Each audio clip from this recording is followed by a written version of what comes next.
अब इस खानदान की बेटी की शादी हम एक भिखारी से कराएंगे? पैदा होते ही अपने माँ को खा गई और अब जब इस घर से जाने की बात आई तो अपने पिताजी की इज्जत को भी मिट्टी में मिला दी। क्या किया दीदी आपने? इतनी खराब किस्मत कैसे हो सकती है आपकी? इतने सारे कुंवर खड़े हैं आपके सामने और आपने वरमाला भिखारी को डाल दी। इतनी ऐशो आराम की जिंदगी छोड़कर अब आपको मेहनत मजदूरी की जिंदगी जीनी पड़ेगी। राजकुमार, ये क्या किया आपने? राजमाता कभी भी इस जागीरदार की लड़की को आबा प्रदेश राज्य की रानी नहीं बनने देगी। हमने क्या किया? हमने तो बस, और वैसे भी यहाँ कोई शादी नहीं हो रही है। आप हमारे कपड़ों को देखिए, कोई लड़की भिखारी से शादी क्यों करेगी?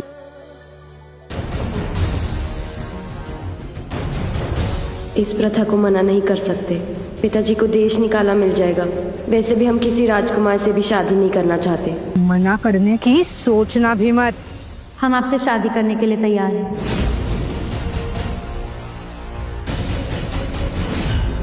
क्या आप सच में हमसे शादी करना चाहती हैं? जी, ये वरमाला आप पर गिरी है तो आप इसे करेंगी। तो आप नहीं करना चाहते? देखिए, हमारे पास आपको देने के लिए कुछ भी नहीं है। हमसे शादी करके आपको बहुत तकलीफें होंगी। शायद कभी कभी भूखे पेट भी सोना पड़ जाए आपको। हम इज्जत तो दे सकते हैं आपको, लेकिन वो ऐश और आराम की जिंदगी शायद नहीं दे पाएंगे। क्या ये सही होगा आपके लिए? हम दोनों के हाथ पैर बिल्कुल सही सलामत है। हम मेहनत कर कर कमा सकते हैं, जो चाहे पा सकते हैं। कम में गुजारा कर कर भी खुश रहा जा सकता है। ये किस तरह की लड़की है जो आज के समय में कम में खुश रहने की बात कर रही है, वो भी एक जागीरदार की बेटी होकर। सोच लो, इस फटीचर से शादी करके खुश रह पाओगे? फिर हमारे पास मत आना, हम तो घर में घुसने भी नहीं देंगे। इस भिखारी को अगर घर में ले लिया तो तुम्हारे पिताजी की क्या इज्जत रह जाएगी? छोटी माँ, इज्जत पैसों से नहीं, इज्जत कर्मों से होती है। वीर ने हमें सब सच बताया है। इनका दिल साफ है। हम इनसे शादी करना चाहते हैं। तुम ऐसा सोच भी कैसे सकती हो? तुम मेरा नाम डुबो देना चाहती हो? मैं ऐसा कभी नहीं होने दूंगा। ये क्या कह रहे हैं जागीरदार साहब आप? अगर अभी ये शादी नहीं हुई तो परंपरा के साथ साथ आपके खानदान का नाम मिट्टी में मिल जाएगा। आपकी बेटी आपका नाम मिट्टी में नहीं मिला रही, बल्कि उसे बचा रही है।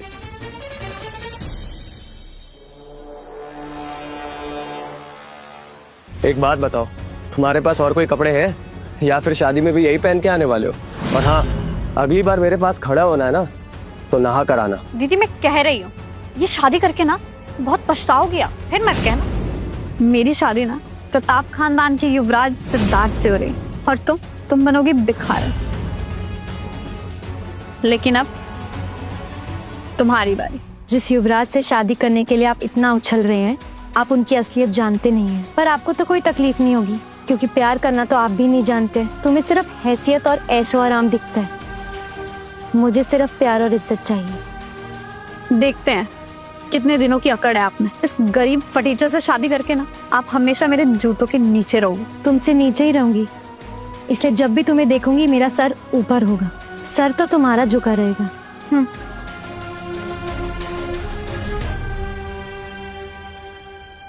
3 दिन बाद यहीं आ जाना, उस दिन हमारी शादी होगी। राजमाता चाहती है कि हम शादी कर लें। ये लड़की दिल की अच्छी है। अगर हमने इससे शादी कर ली तो कम से कम एक ऐसी लड़की से शादी करेंगे जो हमसे शादी करना चाहती, ना कि हमारी राजगद्दी से।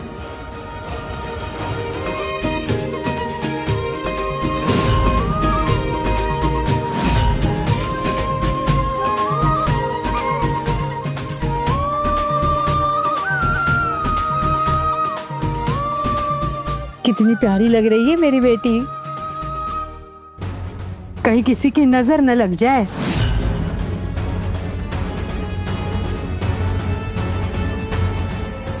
देखा आपने, मेरी बेटी देविका के लिए शादी के तोहफे आए हैं। इतने सारे गहने आए हैं। सुना है 3-4 एकड़ जमीन भी मिली है, लेकिन कुमारी मृणालिका को कुछ नहीं मिला।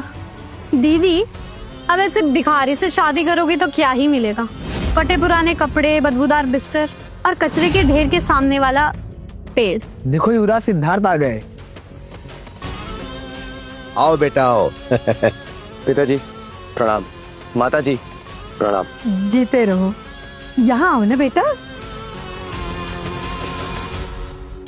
दीदी मुहूर्त निकला जा रहा है, लेकिन तुम्हारा वो फटीचर पति तो नहीं दिख रहा। कहीं सुबह के खाने के लिए भीख मांगने में देर तो नहीं हो गई? और या फिर कहीं ऐसा तो नहीं कि उसने भी तुमसे शादी करने को मना कर दिया? अरे ये देखो, शादी में भी कैसे भिखारियों जैसे कपड़े पहन के आया है। ये किस तरह के कपड़े पहन कर आए हो तुम? आज के दिन तो किसी से भीख मांग लेते। तुम्हें और मेरे दामाद सिद्धार्थ में जमीन आसमान का फर्क दिखाई दे रहा है। दीदी तुम समझाओगी नहीं कुछ इन्हें? ऐसे तो हर मौके पर हमारी बदनामी करवाते रहेंगे। ये मैं कभी बर्दाश्त नहीं कर सकता। अब रहने दीजिए, जो हो गया सो हो गया। अब जल्दी से इसकी विदाई करवा दीजिए और फिर ये भिखारी और इसकी भिखारन बीवी दोनों से हमारा कोई रिश्ता नहीं होगा। मैं अभी भी शर्म नहीं आ रही, ऐसे फटीचर भिखारी के साथ फेरे लोगी? इंसान की पहचान उसके कपड़ों से नहीं, उसके मन से होती है, और इनका मन सच्चा है। हाँ हाँ ठीक है, चलो अब शादी की विधि शुरू करते हैं। पंडित जी,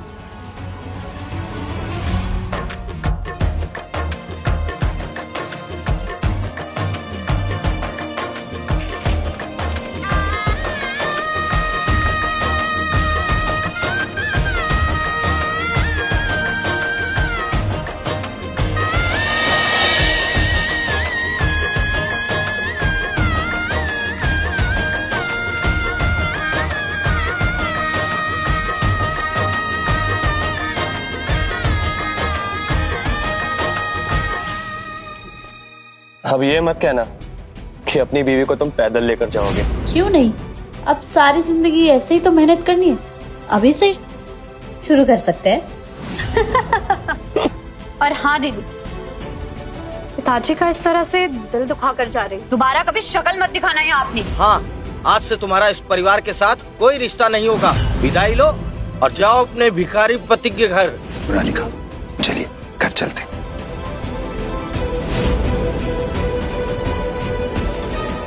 सिद्धार्थ,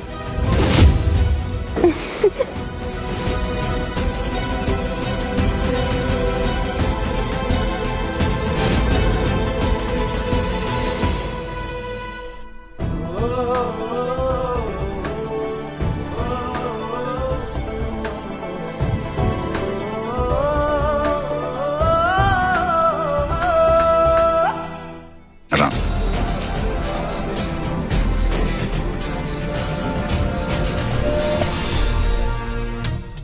यही जगह मिली थी आपको?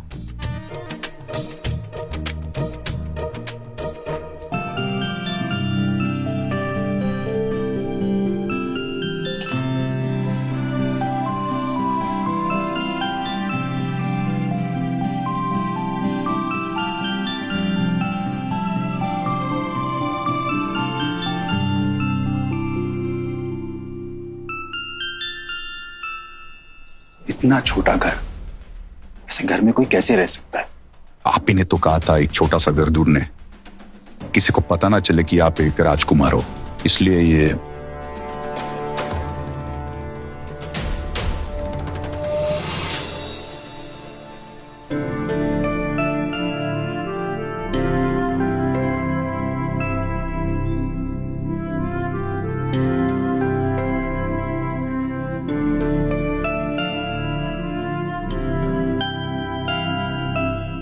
माफ करिएगा, हमारा घर बहुत छोटा है। छोटा है पर हमारा है, और कम से कम सर पर छत है।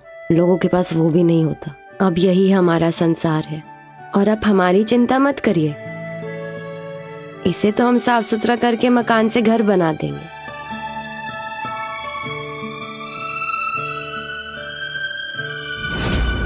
ये हमारे बाबा की आखिरी निशानी है, जो अब हम आपको सौंपते हैं। हमारे पास इसके सिवा आपको देने के लिए कोई और तोहफा नहीं है।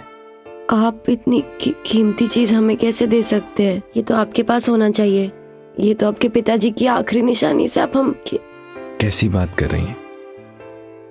हमारा जो है वो सब आपका ही तो है, क्योंकि आप सिर्फ हमारी।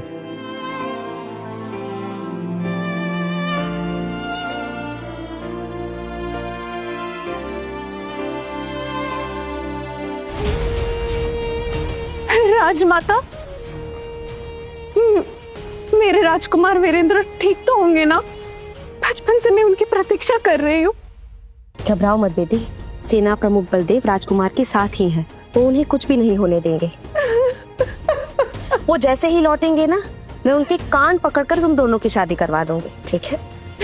राजमाता की जय हो।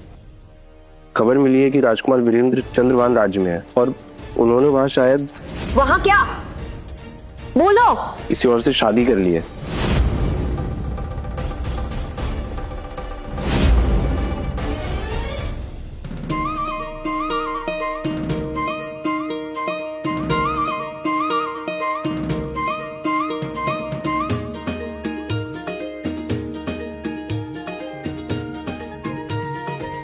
अरे उठ गए आप?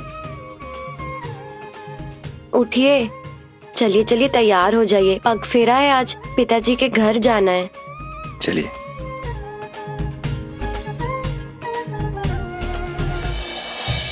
सुनिए, ये देखिए, हमें महादेव के मंदिर से कुछ पत्थर मिले हैं। हम इसे एक अच्छे से कपड़े में सिलकर एक ताबीज बना देते हैं। हमारे पास कुछ दिनार है, उससे हम कुछ अच्छा खरीद सकते हैं। और हम किसी दर्जी के पास कुछ कटे कपड़े ले सकते हैं, वो हमें सस्ते में मिल जाएंगे।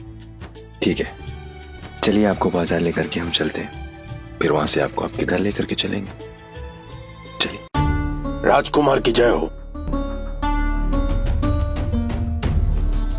ये सब आपको ऐसे क्यों? नहीं, हमसे नहीं, ये सब तो बलदेव से मिलने आए। क्यों बलदेव? हाँ, वो मैं कभी राजमहल में नौकरी करता था, तो ये सब मेरे वहां दोस्त हो गए। उठो उठो, हम सब दोस्त है ना। अब मृणालिका, क्या आप अकेले बाजार जा सकती हैं? अब देखिए ना, घर में मेहमान आ गए तो हम दोनों का ऐसे। हाँ हाँ, घर आए मेहमानों को कोई तकलीफ नहीं होनी चाहिए। हम चलते हैं। अपना ख्याल रखिएगा। हाँ।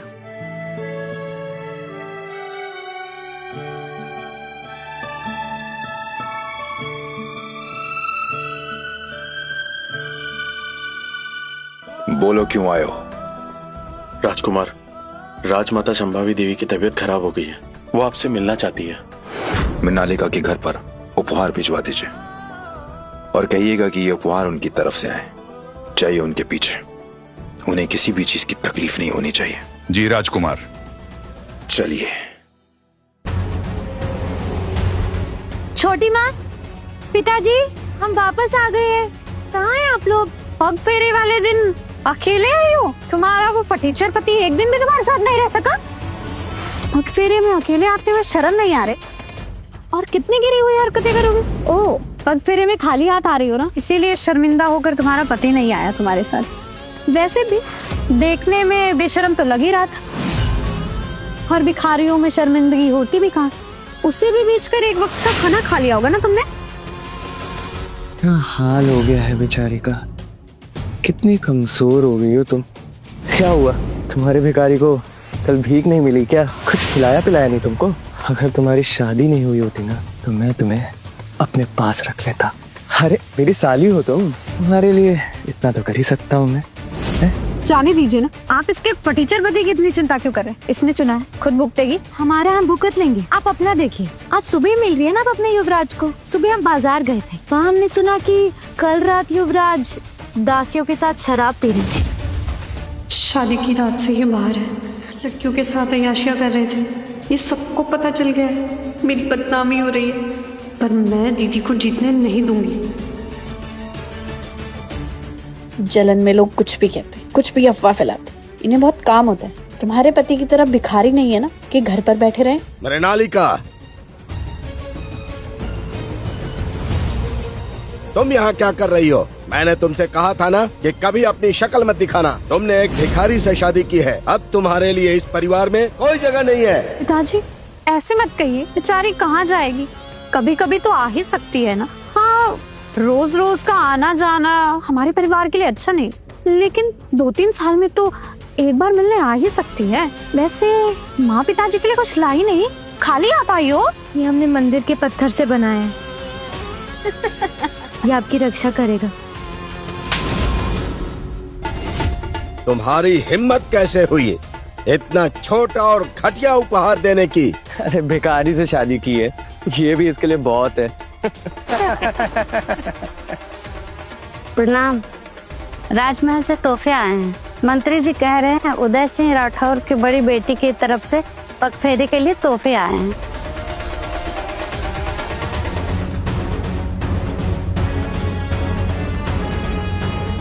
आखिर आपकी बड़ी बेटी की शादी किसके साथ हुई है जिसके लिए राजमहल से इतने सारे तोहफे आए हैं?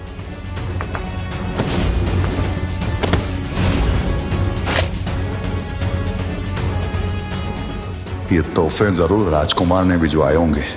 इतने सारे तोहफे, पर सबको पता है कि मृणालिका ने एक भिखारी से शादी की है, तो फिर उसके तरफ से राजमहल से कैसे तोहफे आ सकते हैं? हो सकता है ये सारे तोहफे देविका के लिए आए हो। आखिर देविका ने युवराज सिद्धार्थ से विवाह किया है और युवराज सिद्धार्थ के बड़े भाई जयपाल प्रताप वो राजमहल में मुख्य सलाहकार है। हाँ हाँ, ऐसा ही हुआ होगा। पिताजी, ये तोहफे मेरी तरफ से ही आए हैं। अब मेरी तरफ से तो 2 तोहफे हैं दीदी। तुम ये घटिया सा ताबीज दोगी पिताजी को? पिताजी की इज्जत की कोई परवाह नहीं तुम्हें?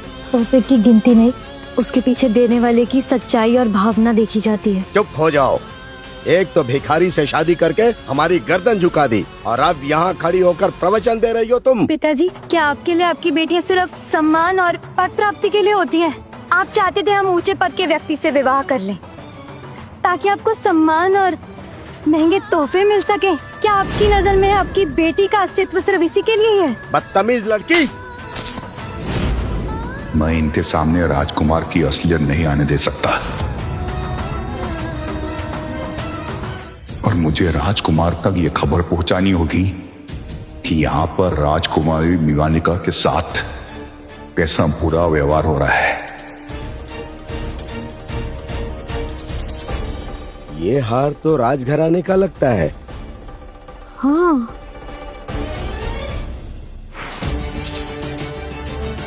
ये तो बहुत महंगा है। तुम्हारे पास कैसे आया? वापस दो हमें। ये हमें वीर ने हमारी शादी के तोहफे में दिया है। दीदी, मुझे तो लगा था तुम्हारा पति सिर्फ भिखारी, वो तो चोर भी निकला। चुप हो जाओ देविका, वो तुम्हारे जीजा है। ऐसा गंभीर आरोप लगाने से पहले तुम्हें शर्म आनी चाहिए। पिताजी, आप कुछ समझाइए इसे। चुप कर। उसे क्या समझाना? तू समझ, अगर ये बात बाहर निकली ना तो कितनी बेइज्जती होगी। ये बात बाहर आनी चाहिए माँ। इसके पति को बीच चौराहे में खड़े कर नंगी पीठ पर कोड़े मारे जाने चाहिए। पिताजी, अब भी आप उसे कुछ नहीं कहेंगे ना?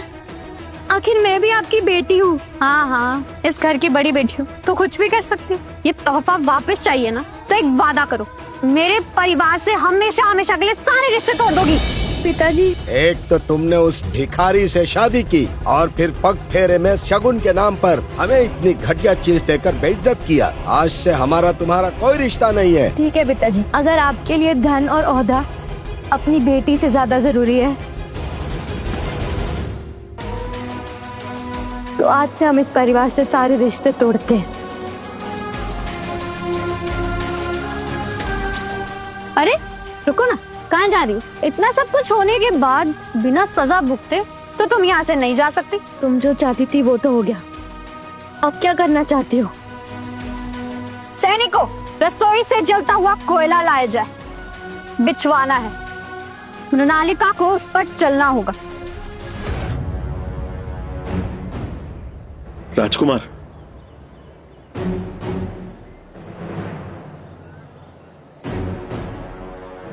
अच्छा हुआ आप आ गए।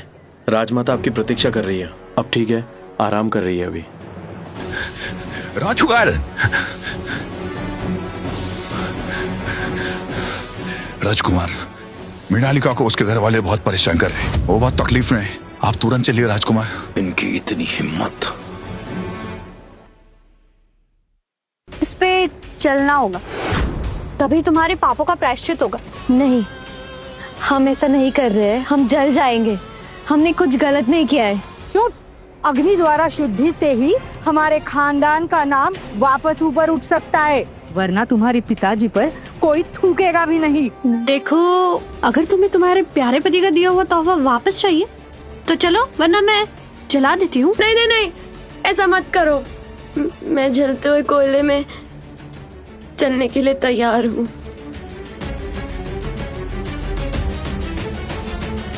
अरे आखिर ऐसा क्या है उस भिखारी में जो तुम इस कोयले पर चलने के लिए तैयार हो गई?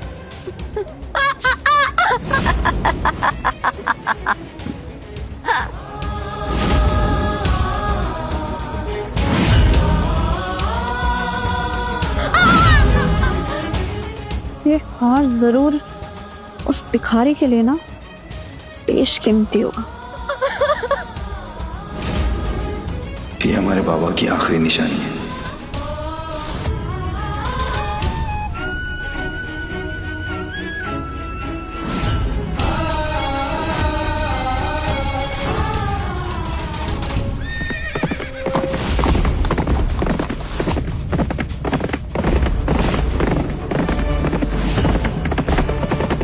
आ रहा हूं मैं, मेरा इंतजार करो।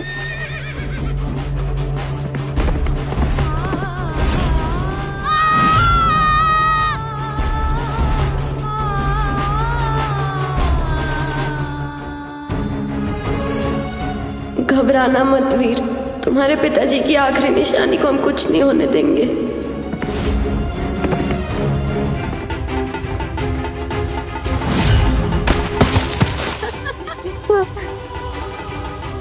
देविका, अब तो मेरा हार दे दो। अच्छा, आओ फिर रेंगते हुए और ले जा।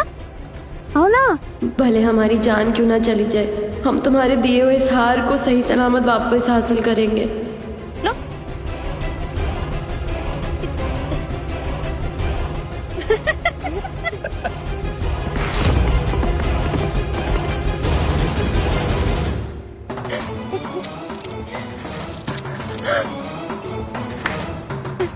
वीर, मैंने तुम्हारे पापा की आखिरी निशानी बचा ली। मैं तुम्हारा दिल कभी नहीं टूटने दूंगी।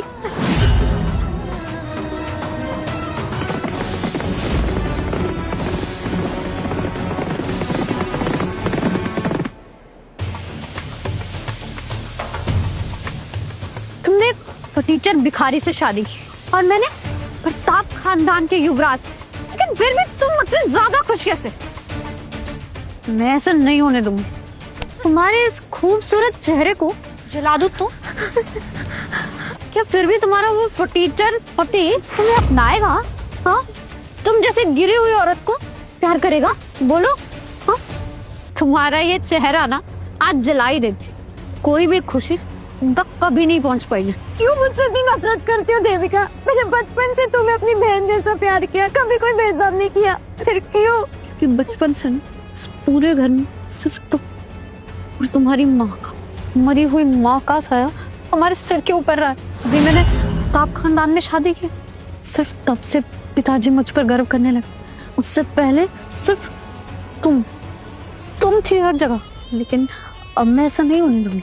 इस परिवार के साथ इतना खिलवाड़ करके तुम कैसे खुश रह सकती हो? तुम्हें सजा जरूर मिलेगी। इंतजार कैसी सर, जला दो उसका चेहरा।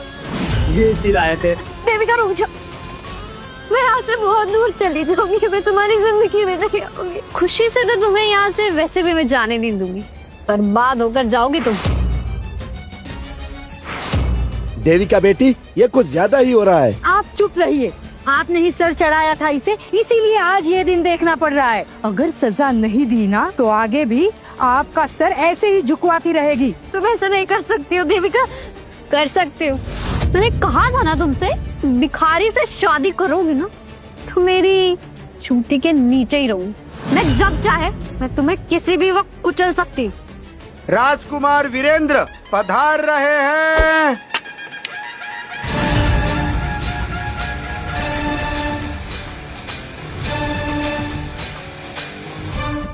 आगे की कहानी देखिए सिर्फ क्विक टीवी ऐप पर।